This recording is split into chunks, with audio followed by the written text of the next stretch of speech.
Praise the Lord. இன்றைய வசனங்கள். கர்த்தர் ஆபிரகாமை நோக்கி, நீ உன் தேசத்தையும் உன் இனத்தையும் உன் தகப்பனுடைய வீட்டையும் விட்டு புறப்பட்டு நான் உனக்கு காண்பிக்கும் தேசத்துக்கு போ.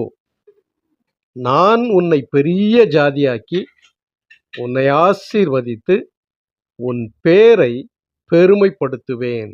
ஆமேன். நீ ஆசீர்வாதமாய் இருப்பாய். உன்னை ஆசீர்வதிக்கிறவர்களை ஆசீர்வதிப்பேன், உன்னை சபிக்கிறவனை சபிப்பேன்.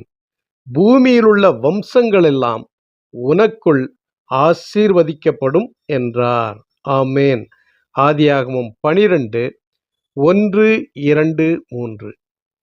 கர்த்தர் தாமே இந்த நாள் முழுவதும் உங்கள் ஒவ்வொருவரையும் கண்மணியைப் போல பாதுகாத்து உங்கள் தேவைகளையெல்லாம் சந்தித்து குறைவில்லாமல் உங்களை நடத்துவார்.